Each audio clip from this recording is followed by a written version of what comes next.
Okay, here we are, joined by Frank Warren, who has got a much more interesting Zoom background than I do.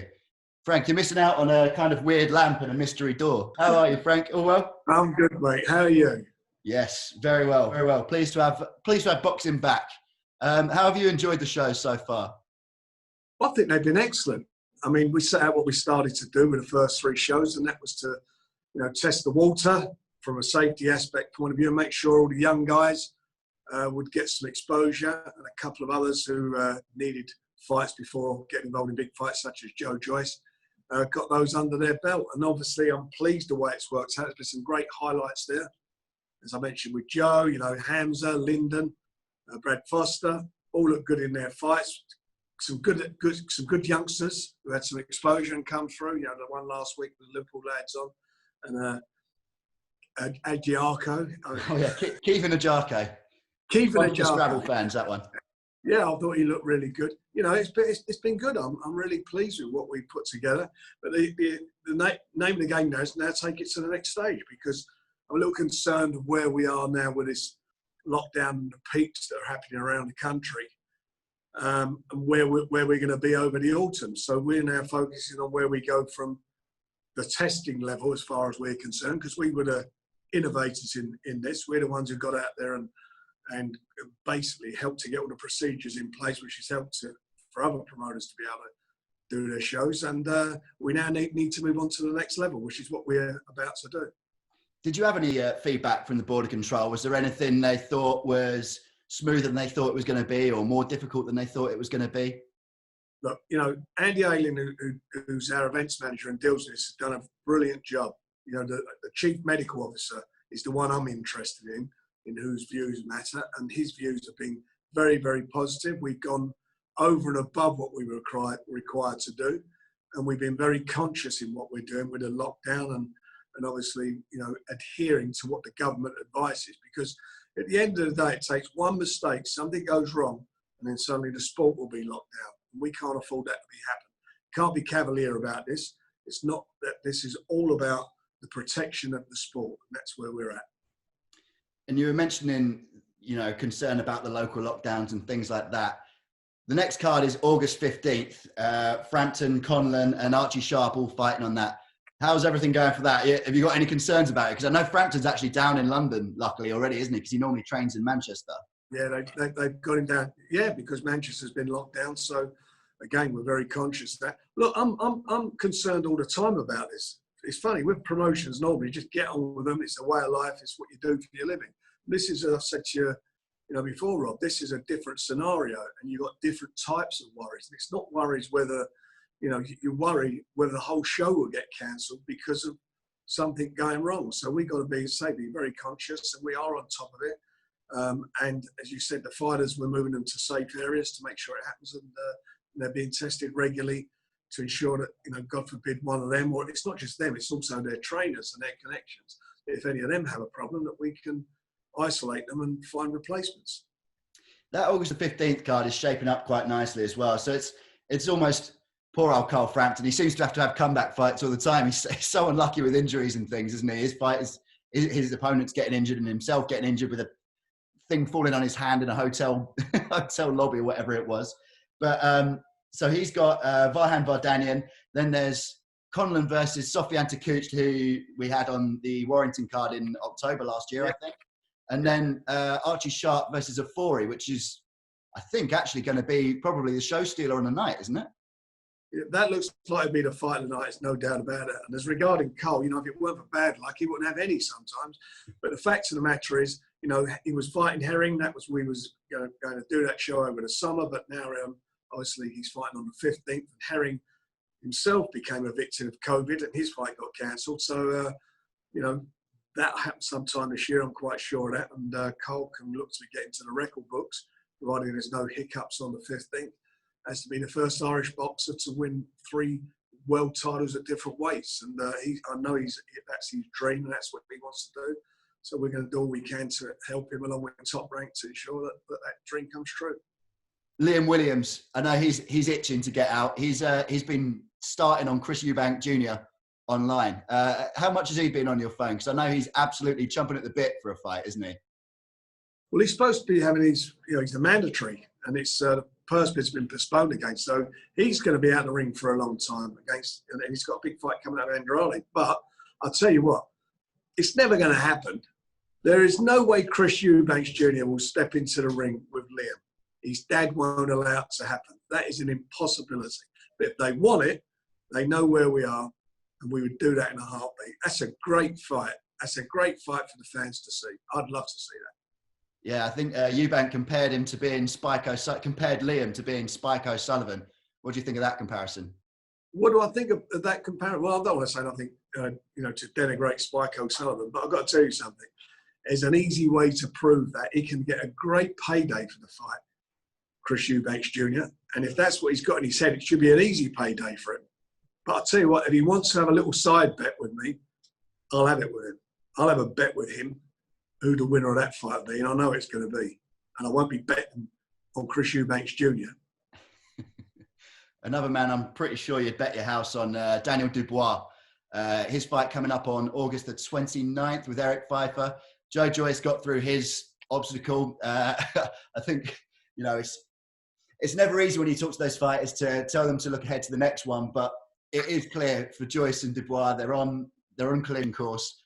Dubois not wanting to look through Eric Pfeiffer, but now Joyce has done the business. A bit more pressure on Dubois maybe with Pfeiffer?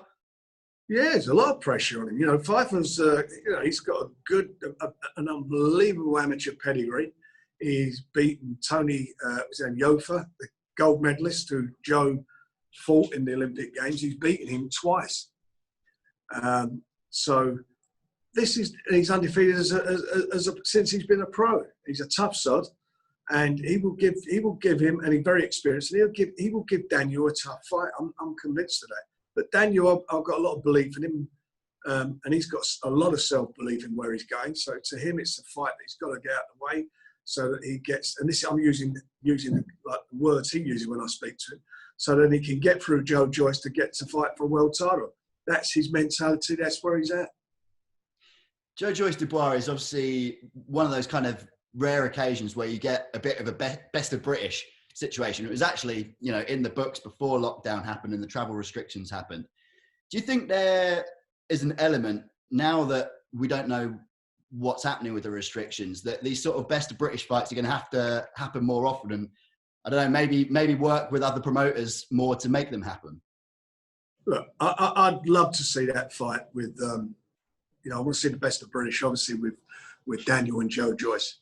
But I'm going to cut right through this. I mean, at the moment, we know the level of the shows that we're putting on as far as what they would be normally as to what they are, if we were doing our big shows. So we're working with what we've got as a budget. And I know the other side will do that. I mean, they talk about all the telephone numbers they're spending on making these events happen. But at the end of the day, I don't think, the likes of Cheeseman is getting millions and millions of pounds. But now is the time for us to step up and do what's good for British boxing, not what's good for me or good for Eddie Hearn. People don't buy tickets to see him or see me. They buy tickets to see the best fighting the best.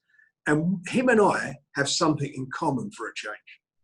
We can deliver to the British public what they crave for, what they want to see, the best fighting the best. And there's been some stuff floating around the last few days I've seen in newspapers about whose stable's the strongest. I don't like using the word stables, by the way, but whose camp's the strongest, who's got the best fighters. And there's an easy way to find that out. And with that in mind, I spoke to BT a couple of days ago, and I said to him, would you have any problem if we could somehow get together, all get on the same page? I'm talking about Matchroom, Queensberry, BT and Sky, for the good of boxing and making these fights happen, for the good of the fans, because the fans are what want to see it. So we know what their fighters are, we know what theirs are. So this is what I would like to put to a proposal, a very serious proposal for the good of boxing, bearing in mind we're in this lockdown, fights that some could make it go on pay-per-view and so forth, but these are the fights I'd like to see. I'd like to see Anthony Yarde with Joshua Buatsi. Everybody would like to see that. I'd like to see Daniel Dubois with Dillian Whyte. Now, Dillian may say, I've got to fight with Tyson Fury. But the public want to see Tyson Fury fight Joshua. That's what they want. You did a poll, that's what they want. So for Daniel Dubois to fight Dillian Whyte, the winner of that can fight the winner of Tyson and AJ. I'd like to see Joyce in with Dereck Chisora. What a great fight that would be. In the mix again to who fights for the title.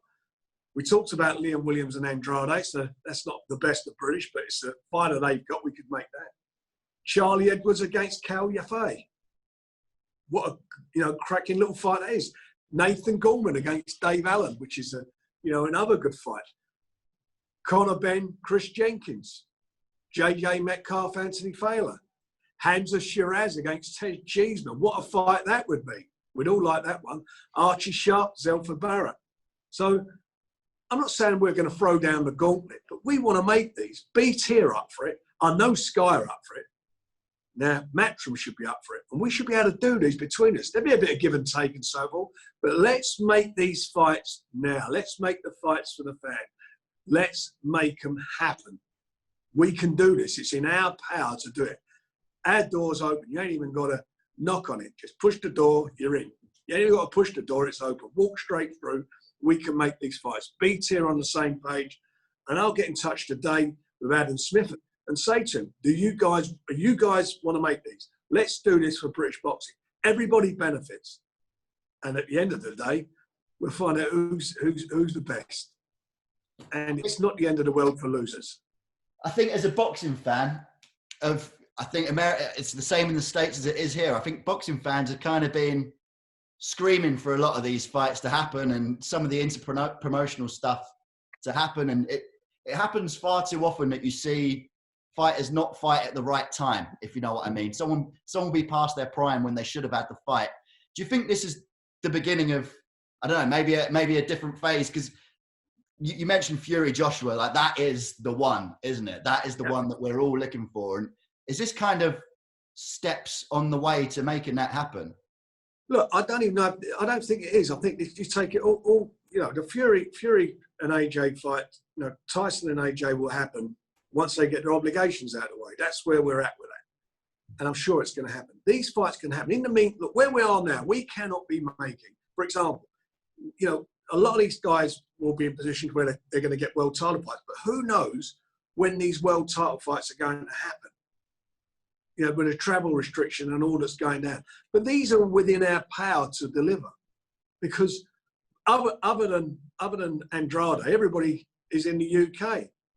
So there ain't a problem, is there? And we're not saying we want them to happen. We're screaming we want them to happen. We want these fights. The fans want them. This is a roster of good fights. Whether we do them as joint promotions all together, or if they do one and we do one, or they do two, who gives a monkeys how it's put together? Let's get the fights on. So I'm saying, let's make it happen. Let's find out who the best are. And at the end of the day, from the promoters' egos, they'll find out who's got the best on their rosters. Do you reckon this would have happened if the lockdown had never happened? Do you think boxing was heading to this point? Or do you think lockdown has accelerated that? No, I think lockdowns has made this happen. I'll give it a lot of thought, and these are cracking fights. I mean, each one of these fights is a standalone on its own, top of the bill. They're good quality fights. They're real fights, and there'll be needle fights. There'll be a lot of spice to these fights. These are proper fights. These are the fights that the fans want, and these are the fights that we're interested in making. And how do you see them happening? Do you see them happening on sort of big blockbuster shows, or do you see them happening throughout a number of shows throughout the year, like some on one network, some on the other? You could get to a stage where you could say, like, for example, you could say, right, well, let's do, say Daniel and Dillian Whyte on one, with Charlie Edwards on the other, with Nathan Gorman, Chris Jenkins fighting Benn, all on one show. Do that. You could do that. Make me a pay-per-view if you want to do that. There's different scenarios. The way to make them happen is, first of all, to agree that we'd like to do this, and then sit down between us and work it out between us to make it happen. Make it happen for the fans. Remove all the obstacles. Let's get it on. And I've got to ask, because, I mean, I know this is BT, but no one tells me anything, Frank. When you had the conversations with BT, how did they see it going from a programming perspective in terms of what each channel will get? They just said, let's sit around a table and work this out between us. You know, they're on the same page. As I'm speaking, this is after the conversations we've had with them. Let's get round the table and make it happen. It's a bit of give and take. Or put them all on the, you know, put them on together. I don't care how you do it. Let's make it happen. Let's make them happen. Let's give the fans what they want, because this is great for the fans. And if it's great for the fans, it's great for boxing. It's great for British boxing. We're leading the way. You know, this is what it's all about. The best fighting the best, and it's not the end of the world for the losers. It won't be the end of the world for their fighters. Well, I mean, it's what the fans want, and I guess more than anything, the fans probably want to be back in the stadium. So hopefully this. Well, we want them back in there. Of course, we want them. Listen, it'd be great to do them in the stadium. You're absolutely correct. That's what we want to see. But there are other ways to make things happen, and the way it's looking at the moment, you know, with Manchester being locked down and others, they've done Leicester and various other cities. You know, who knows? You can plan. You know, we've announced fights where we've had to postpone them and so forth. We don't know where we are, but let's make these fights happen. And if we can get them in front of live audiences, fantastic. If we can't, let's make them happen. Well, Frank, I guess we're going to have to title this as some kind of official, what is it, a call out, a statement, an olive branch? Dare I say an olive branch? Yeah, there's an old saying, isn't there, in boxing, show us your money. Yeah, you know, the old Jerry Maguire thing. So my thing for this is show us your balls. Perfect. Just about kept it PG as well, I think. That's a tip.